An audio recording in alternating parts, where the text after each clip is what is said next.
তো আজকে মায়ের হাতের সেই পিঠা মিস করছি। গুড মর্নিং সবাইকে, কেমন আছো তোমরা সবাই? আশা করি সবাই অনেক ভালো আছো। নতুন আরও একটি ভিডিওতে তোমাদের সবাইকে অনেক স্বাগতম। দেখো এখানে আজকেও আর একটা ফুল ফুটেছে, তো দেখতে কত সুন্দর লাগছে না মামনি? তোমার ভালো লাগে? যাও জল নিয়ে আসো, জল দিই গাছে।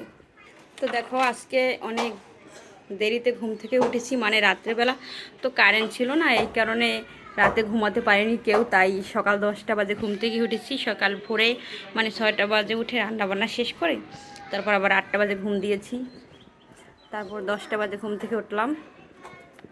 তো এই তো মেঘা মনি জল নিয়ে আসছে, এখন জল দেবো গাছে। দাও।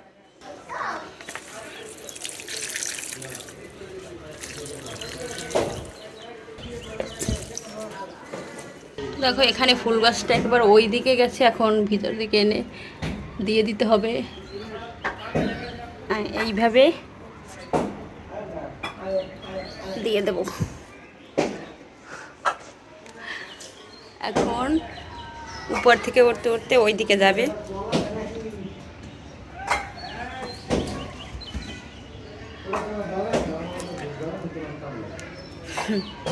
তো কত সুন্দর লাগছে আমার ফুলের বাগানটা, দেখো।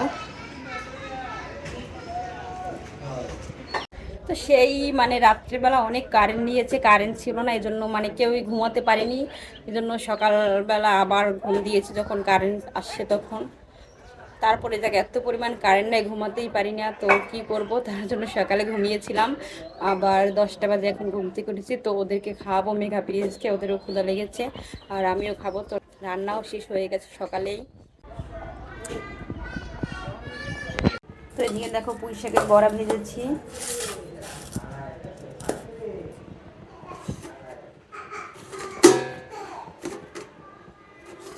আর এখানে কচু শাক আছে, এগুলো একটু পরে ভাজবো, মানে ভর্তা বানাবো। তরকারি ফ্রিজে আরও আছে, ওগুলো দিয়ে একটু খাবো।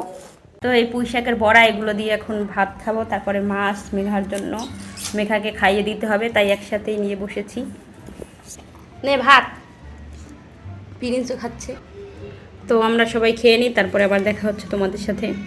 তো আমার আর মেঘার তো খাওয়া শেষ, এখন প্রিন্স খাবে, ওর খুব ক্ষুধা লাগছে। দেখো ও দিদির কাছে যাবে, এর জন্য পাড়াপাড়ি শুরু করে দিয়েছে। আর মেঘা ভাত খেয়ে এখন আবার কাঁঠাল দিয়ে মুড়ি দিয়ে খাচ্ছে। এই তো প্রিন্সের খাবার রেডি। কে খাবে? প্রিন্স, তুমি খাবা?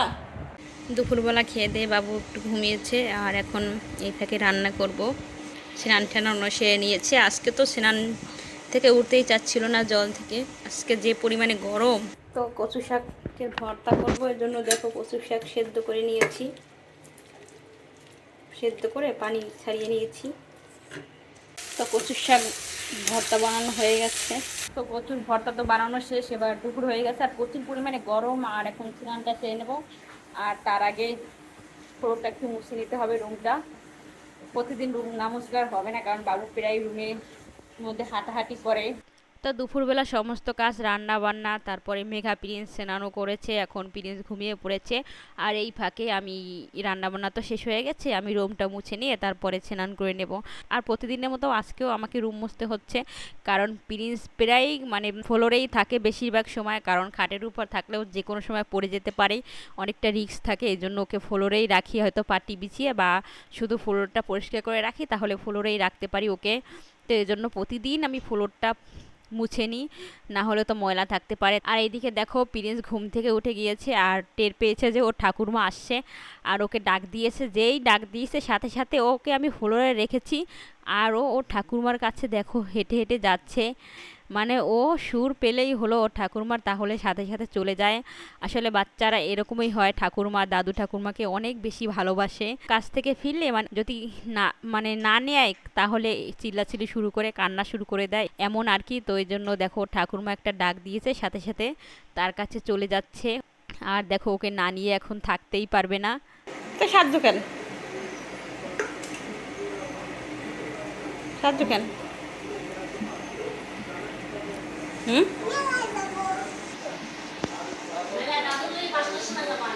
আর এদিকে আমি 2টা বালতি কিনি, আর এই বালতিতে এখন আমি মাটি ভরে নিয়ে যাব কেনার সাথে সাথেই, আর বালতিতে গাছ লাগাবো। ফুল গাছ লাগানোর জন্য 2টা বালতি কিনে নিয়ে আসছি, আর দেখো বালতিতে একেবারে সাথে করে মাটি ভরে নিয়ে আসছি। এই মাটিতে গাছ লাগাবো।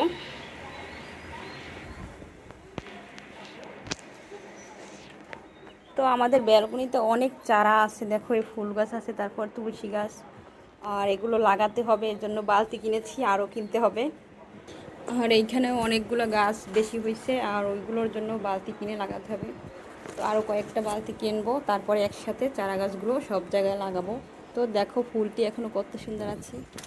তো গাইস, আজকে তোমাদের সাথে স্পেশাল একটা পিঠার রেসিপি শেয়ার করব। তো তোমরা কেউ এই পিঠে কখনো খেয়েছো বা দেখেছো? এই পিঠাগুলো আমি মানে ছোটবেলায় অনেক খেতাম, আমার মা তৈরি করতো। তো বিয়ের পর আর এই পিঠা কখনো খাওয়া হয়নি, আর আমিও কখনো বানাইনি। যদিও আমি এই পিঠা কখনো বানাইনি, আর আমার শাশুড়ি মা আজকে এই পিঠা বানিয়েছে। তো বলো গাইস, এই পিঠাটার নাম কি? তোমাদের আঞ্চলিক ভাষায় পিঠাটার নাম কি বলে আমাকে অবশ্যই কমেন্ট করে জানাবে। তো আমরা এটা হাতের মাধ্যমে মানে চালের গুঁড়া, তারপরে চালের গুঁড়া, চিনি, তারপরে কলা, নারকেল এগুলো দিয়ে মেখে তারপর হাতের মধ্যে মুঠো করে তারপর এই পিঠা বানানো হয়।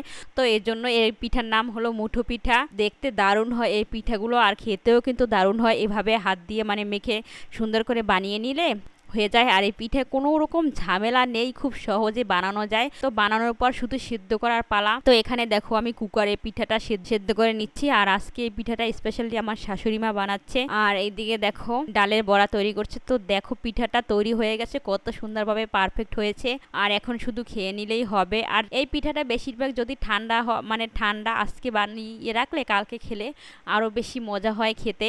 তো আসলেই পিঠাটা দারুণ হয়েছিল খেতে, আমার শাশুড়ি মায়ের হাতে পিঠা এরকম খেতে কিন্তু দারুণ। আমি এই পিঠাগুলো আগে খেতাম ছোটবেলায়, আমার মায়ের হাতে দারুণ হতো। তো আজকে মায়ের হাতের সেই পিঠা মিস করছি, অনেক দিন হলো মায়ের হাতের পিঠা খাওয়া হয় না। তো আজকের মতো এই পর্যন্তই, সবাই ভালো থাকো, সুস্থ থাকো, দেখা হবে পরবর্তী নতুন কোনো ভিডিওতে। ধন্যবাদ সবাইকে।